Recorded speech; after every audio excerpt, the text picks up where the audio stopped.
Well, now we'll move on to mathematics, and we'll sort of talk through that one all the same. So math is in this middle column here, and all the questions on the mathematics test are arranged into one of these domains.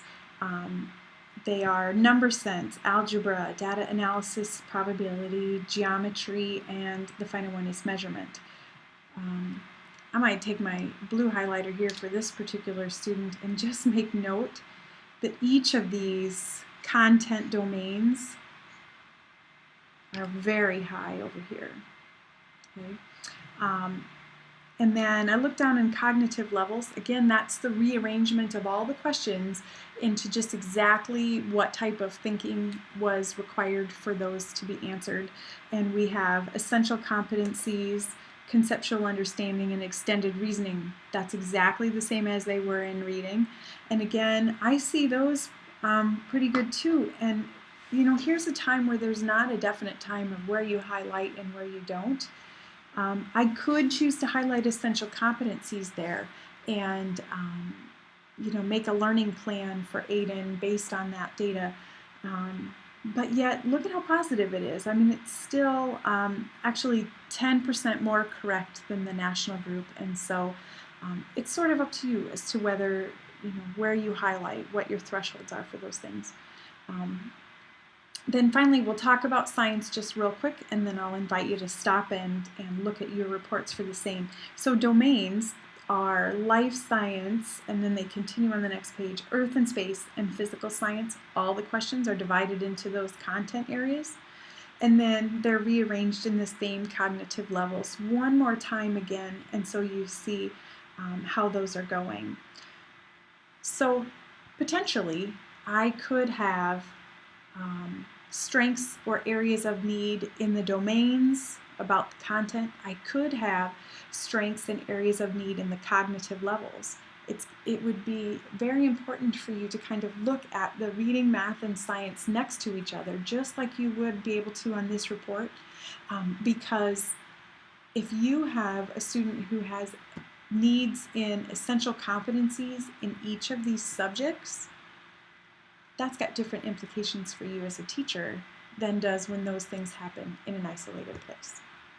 Okay, go ahead and pause and look through your mathematics and science information.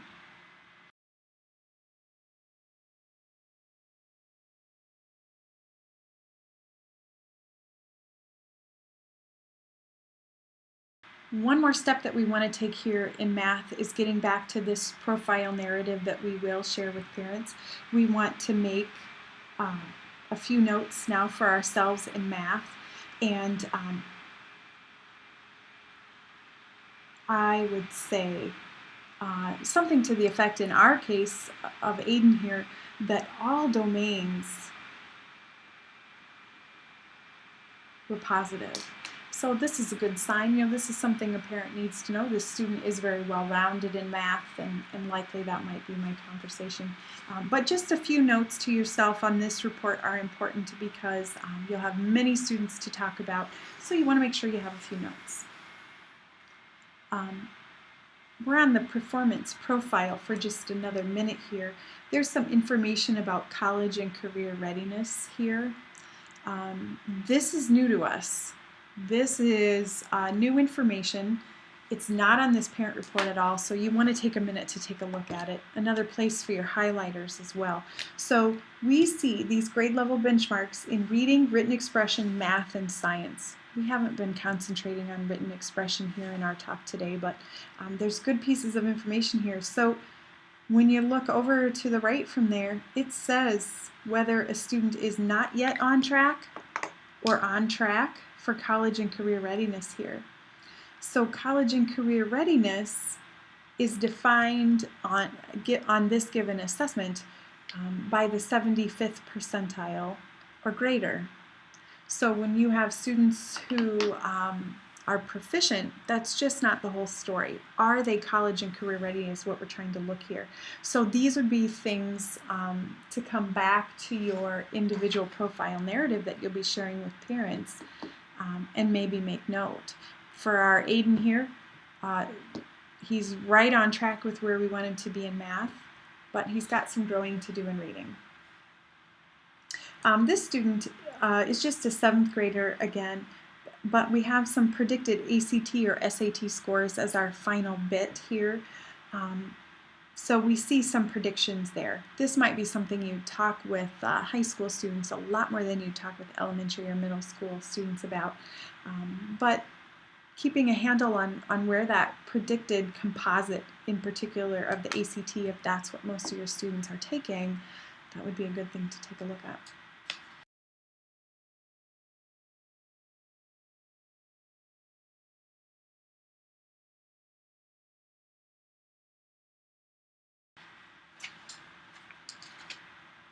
The final report that we're going to look at is really representation of 2, both the reading and math performance summaries.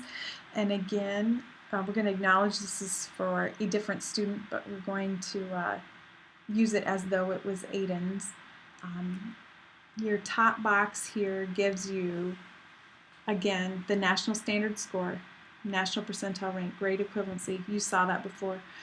This is the first time you just see a printout. Is this student proficient or is this student not proficient? And then there's a growth indicator box over here.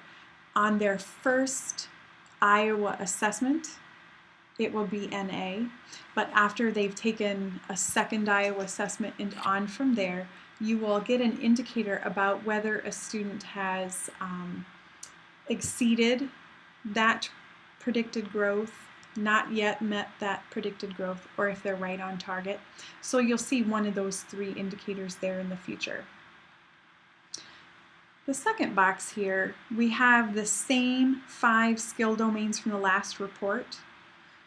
They are actually in a different order, but here they are again.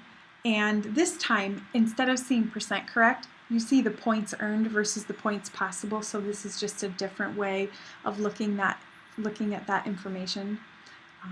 But what we really want to take a look at is down at the bottom here in this standard summary. We already indicated for Aiden that he had some needs in explicit meaning. So here we note that explicit meaning is actually divided into 2 pieces. Can they recognize stated information, or do they understand stated information?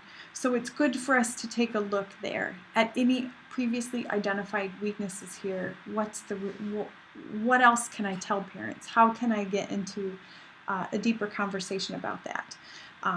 So you see that would apply to key ideas, author's craft, and implicit meaning as well. So this is a place to get a little more information for your talking points for your conference with parents.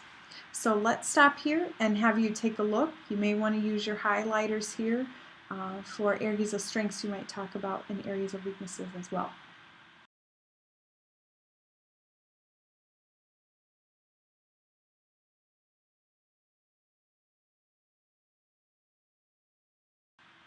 Remember that what we've talked about here also applies to the mathematics report called the Mathematics Performance Summary. It will work exactly the same way. You'll see the domains for math listed down here, and you'll see some dividing out of exactly what's there, what kind of questions those are. So for kind of completing my information for Aiden's conference, I want to focus on this explicit meaning in reading, and so I want to take some time to think about what's the implication for parents on this and what's the implication for me as a teacher. So if I have recognized stated information and understand stated information, that makes it much easier for me to talk about Aiden's needs with parents. Because I'm not just talking about reading as though it's an understandable thing that somebody can get their hands around. But now I can start talking about, on your end, when you are talking with Aiden about reading being done, you can ask those explicit questions. Ask them to identify where information is in the text. Do you understand it? And then, so working on just the explicit things that are in the text. And then, think about your plan for at school. It's probably the same. We just need to have some conversations about exactly what's in the text. And so what's happened here is I've gotten a lot more information from these other reports and prepared with a targeted conversation that hopefully in the end just takes a couple minutes. Maybe you have conferences which are 15 minutes for parents, and you've got a lot more than just this assessment to talk about. So some pre-preparation can really help you out and give you information as a teacher to plan instruction as well.